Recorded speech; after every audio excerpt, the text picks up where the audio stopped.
to for fun? Even better, where do you go for fun? I checked out the coolest picture book from the library. It's about the 7 natural wonders of the world. These are really cool places or things in the real world that are so amazing that they fill people with wonder. The first one in the book is called the Northern Lights, or the Aurora and Alice? No, that's not it. The Error of Bordered Alice? No, the Sarah Bareilles? No. Aurora Borealis? That's it! The Northern Lights.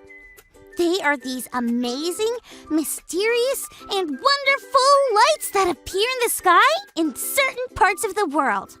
Look! My mom helped me read the book. It said that people can see the Northern Lights in places like Alaska, Norway, or Sweden.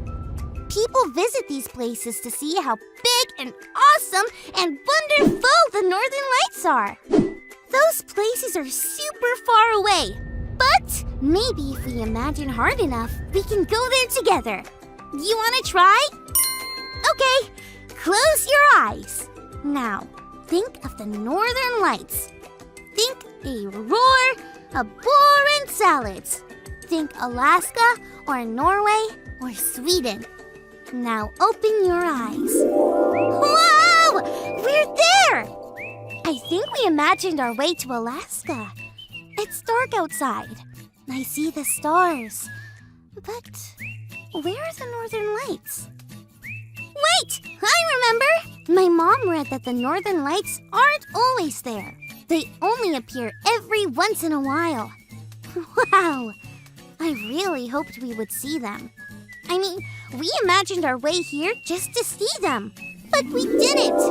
Can you imagine people actually traveling to these faraway places, hoping to see the Northern Lights, and then not seeing them? How would that make you feel?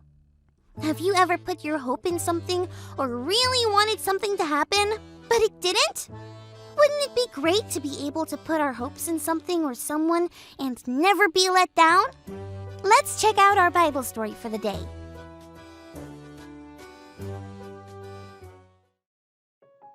It's time for today's Bible story from the book of Psalms, chapter 33.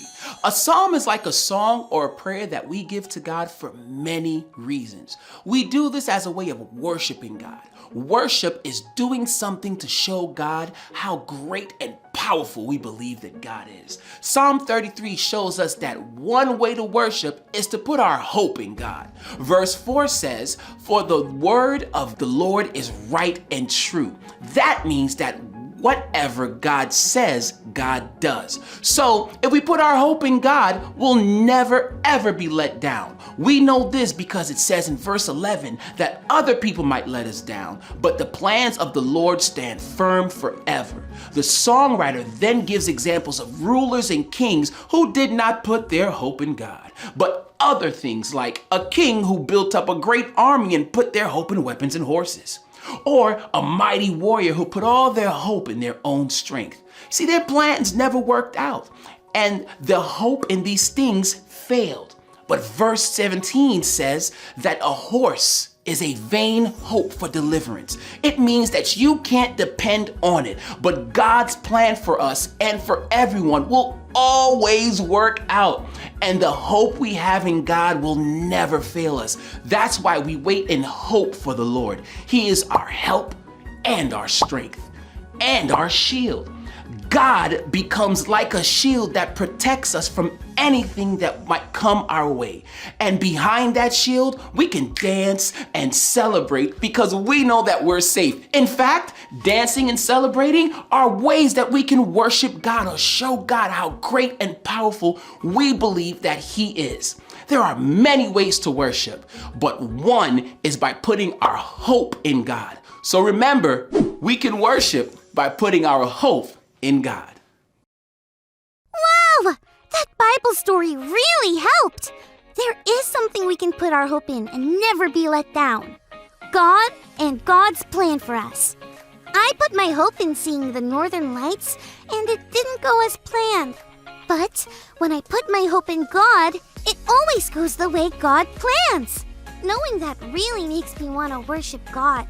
That means showing how great and powerful God is. We have only one God, but there are many ways to worship. We can sing a song or say a prayer before we go to sleep. Ooh. God is listening to us from the moment we awake. God, I just want to say that I think you're really great.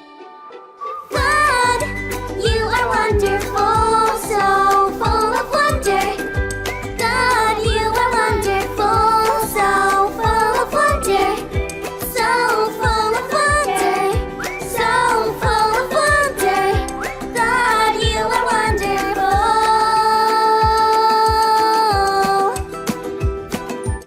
I also remembered something else during the Bible story. We imagined our way here to Alaska, so we can probably imagine the northern lights into the sky. Let's try it. Close your eyes and think of the northern lights. Northern lights. Whoa! There they are! They are wonderful! But still not as wonderful as God. The northern lights will come and go, but God doesn't. We can worship by putting our hope in God. It was awesome learning and growing with you. I think I'm going to practice another way of worshiping that we learned about today and dance under the northern lights. You want to join me? See you next time.